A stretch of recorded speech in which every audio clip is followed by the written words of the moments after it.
Finally bleach thousand year blood war part 3 आ चुका है और इसका एपिसोड 1 ऑलरेडी 5 अक्टूबर को रिलीज हो गया है। And man, the episode was totally insane. इसका एनिमेशन, इसके ओरिजिनल सीन्स, युवा का रिटर्न और उसकी पावर का डेमोन्स्ट्रेशन, इसके बाद इचिबे और युवा के बीच की fight, it was all perfect. और ये तो बस अभी शुरुआत है, क्योंकि एपिसोड 28 से इसका एनिमेशन और भी ज्यादा तगड़ा होने वाला है। अब एपिसोड 27 के एनिमेशन में आपको कोई खास इम्प्रूवमेंट इसलिए देखने को नहीं मिला क्योंकि ये एपिसोड ओरिजिनली एपिसोड 26 का पार्ट होने वाला था, लेकिन उस वक्त कुछ प्रॉब्लम आ गई थी जिसकी वजह से वो इस पार्ट को एपिसोड 26 में इंक्लूड नहीं कर पाए। और यही वो एक रीजन है कि इस एपिसोड की स्टार्टिंग के 9 मिनट में हमें एपिसोड 26 का रिकैप दिखाया गया था, जहाँ शिंजुमारू अपनी बंकाई एक्टिवेट करती है और सारे स्टैंड रेडर्स को कैप्चर कर लेती है, और दूसरी तरफ इचिबे अपने बंकाई का यूज करके युवा का नाम एग्जिस्टेंस से मिटा देता है, जिससे वो पूरी तरह से पावरलेस हो जाता है। लेकिन इससे पहले कि युवा मारा जाए, वो अपनी ट्रू स्ट्रेंथ अवेकन कर लेता है। जैसा कि हमको बताया गया था कि शील्ड क्वींस किंग 900 सालों बाद अपनी पल्स गेन करेगा, 90 सालों बाद अपना माइंड और 9 साल बाद अपनी ट्रू स्ट्रेंथ। युवा द शील्ड क्वींस किंग, जिसने 900 सालों बाद अपनी पल्स गेन की थी, 90 सालों बाद अपना माइंड और अब फाइनली 9 साल बाद उसने अपनी ट्रू पावर को अवेकन कर लिया है, जिसका नाम है द ऑलमाइटी। ऑलमाइटी रीगेन करते ही युवा इचिबे के पास टेलीपोर्ट हो जाता है और उसके सीने में अपनी स्वॉर्ड घुसा देता है, जहां युवा को जिंदा देखकर इचिबे पूरी तरह से चौंक जाता है, क्योंकि उसने अपनी बंकाई का यूज करके युवा के नाम को एग्जिस्टेंस से मिटा दिया था और उसे पूरी तरह पावरलेस कर दिया था। अब यहाँ पर इचिबे को कुछ समझ में नहीं आता कि आखिर चल क्या रहा है, जिसकी वजह से वो अपनी ट्रू पावर को अनलीज कर देता है,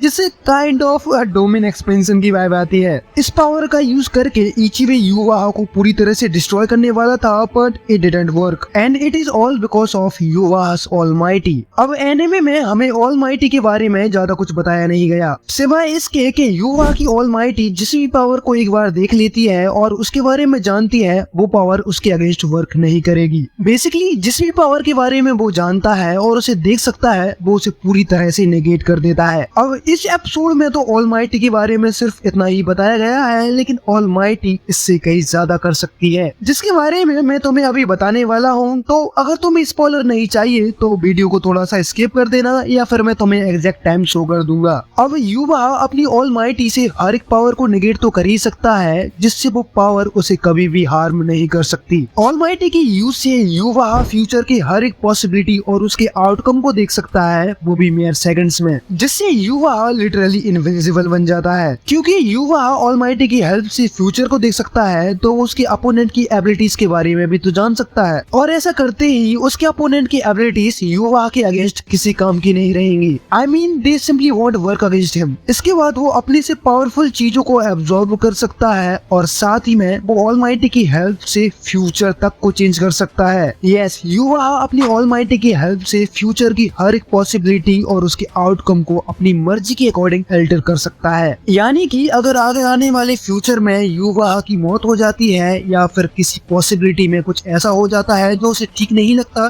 तो वो सिंपली उस फ्यूचर को अल्टर कर देगा। और इसी वजह से युवा की द ऑलमाइटी इतनी ब्रोकन है। तो मुझे होप है कि तुम्हें युवा की ऑलमाइटी के बारे में सब कुछ ठीक से समझ में आ गया होगा। अगर समझ में नहीं आया तो कमेंट सेक्शन में कमेंट कर सकते हो। जिसके बाद इचिबे युवा पर अटैक कर देता है, लेकिन युवा सिर्फ अपने सिंगल अटैक से उसके टुकड़े टुकड़े कर देता है, which actually looked really good। इसके बाद हमें दूसरी तरफ इशिडा और शिंजुमारू की फाइट देखने को मिलती है, जहाँ स्टार्टिंग में शिंजुमारू इशिडा को ओवर पावर कर देती है, यहाँ तक कि वो उसके ऊपर होलोस की बारिश कर देती है। लेकिन इसके बाद कुछ होता है जिससे अचानक से इशिडा की पावर्स और भी ज्यादा स्ट्रॉन्ग हो जाती हैं, और पता नहीं कैसे, लेकिन समहाउ शिंजुमारू खुद अपनी बंकाई में ट्रैप हो जाती है। और मेरे हिसाब से ये शायद इशिडा का काम था, क्योंकि शिंजुमारू को खुद की अपनी बंकाई में ट्रैप होते हुए देखकर इशिडा बिल्कुल भी शॉक नहीं होता।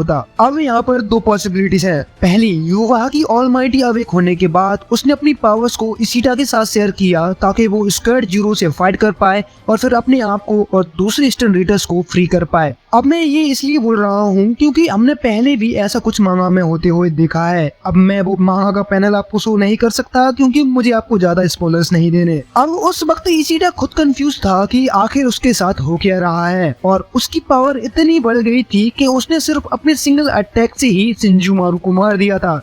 जस्ट लाइक ह्यूवा डिड विद इचिबे। और सच कहूँ तो मुझे इस बात से बहुत ज्यादा खुशी हो रही है कि इशिडा और स्क्वाड जीरो को जो जस्टिस मिलना चाहिए था वो फाइनली उन्हें मिल रहा है, क्योंकि मांगा में तो पहले स्क्वाड जीरो को बहुत ज्यादा हाइप किया गया लेकिन बाद में उन्होंने हक दिया और इशिडा भी मांगा में ज्यादा कुछ खास कर नहीं पाया था। लेकिन अब सिंस कुबो सेंसेई एनिमे के प्रोडक्शन में डायरेक्टली इन्वॉल्व है तो हमें यहाँ पर वो सब कुछ देखने को मिल रहा है जो वो हमें मांगा में नहीं दिखा पाए, जैसे स्क्वाड जीरो की ओरिजिनल सीन्स जहाँ हमें उनकी ट्रू पावर देखने को मिली। उन लोगों की पावर्स इतनी ग्रेट थी कि अगर वो अपनी ट्रू पावर को अनलीज कर देते तो शायद तीनों रियल्म उनकी पावर को झेल नहीं पाते और इसी रीजन की वजह से उन्होंने अपनी बंकाई को सील कर दिया था, जिसके बाद हमें स्क्वाड जीरो की तरफ से तगड़ी फाइट देखने को मिली और फिर फाइनली शिंजुमारू की बंकाई जो कि हमें मांगा में देखने को नहीं मिली थी। और अभी एक रिसेंट इंटरव्यू में इशिडा की वॉइस एक्टर ने ये रिवील किया था कि इशिडा के कैरेक्टर में बहुत ही मेजर चेंजेस आने वाले हैं जहां वो अपने रोल को बहुत ही ज्यादा सीरियसली प्ले करेगा, जो कि हम यहाँ एक्चुअली देख सकते हैं कि बंदा कितना सीरियस है और उसने बिना हेजिटेशन के स्क्वाड जीरो के एक मेंबर को मार दिया था। और अभी आगे आने वाले एपिसोड्स में और ब्लीच के 1000 ईयर ब्लड वॉर पार्ट 4 में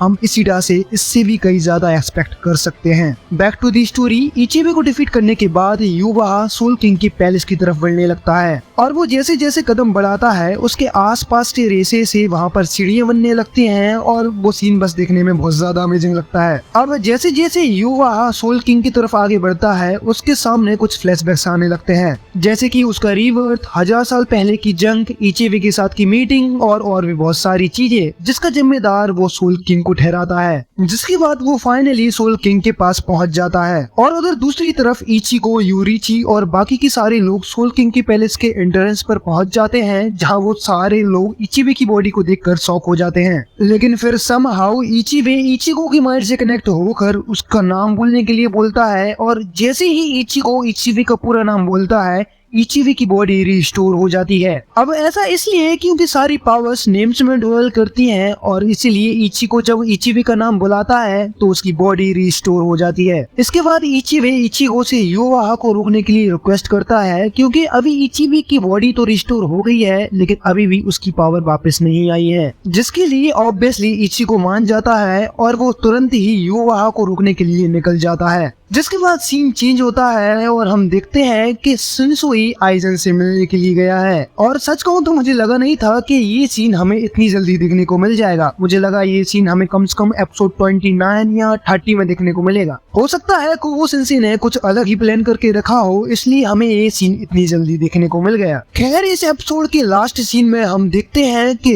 युवा सोल किंग को मार देता है और ये एपिसोड यहीं पर खत्म हो जाता है। तो ये था bleach 1000 year blood war part 3 का एपिसोड 1 और मुझे उम्मीद है कि आपको ये एपिसोड बहुत बढ़िया लगा होगा। और ये तो अभी बस शुरुआत ही है क्योंकि एपिसोड 28 के बाद चीजें बहुत ज्यादा बवाल होने वाली हैं, जिसके लिए मैं बहुत ज्यादा एक्साइटेड हूँ। इसके बाद हम आ जाते हैं इसकी ओपनिंग पर जहां हमें बहुत ही तगड़ा एनिमेशन और कई सारी इम्पोर्टेंट चीजें देखने को मिलती हैं, जैसे सोल किंग का राइट हैंड, जिसके बाद ओकिटाके जहां वो अपनी पीठ से कुछ निकल रहा होता है और जब युवा सोल किंग को मार देता है और तीनों दुनियाओं के लग जाते हैं तब ओकिटाके यहाँ पर एक बहुत बड़ा रोल प्ले करता है। जिसके बाद हम उराहारा और पूरी गैंग को देखते हैं जहां वो दुनिया को बचाने के लिए निकल जाते हैं। जिसके बाद हमें जगरम और बाजवी का पास्ट भी देखने को मिलेगा और फिर ये लोग यहाँ पर इतने वक्त से गिमजाओ को छुपाने की कोशिश कर रहे थे लेकिन ये लोग तो उसे ओपनिंग में ही दिखा देते हैं। यहाँ पर गिमजाओ आस्किन का पीछा कर रहा है and he is totally enjoying himself. इसके बाद हम देखते हैं कि बाजवी और जगरम के बीच फाइट होती है और फिर हम आगे ये भी देखते हैं कि लिली और शिनसुई भी एक दूसरे को फेस करेंगे, जहां हमें पहली बार उसकी बंकाई देखने को मिलेगी जो कि बहुत ही ज्यादा पावरफुल है और इससे तुम्हें अंदाजा लग जाएगा कि क्यों शिनसुई यामा के बाद हेड कैप्टन बनने के लायक था।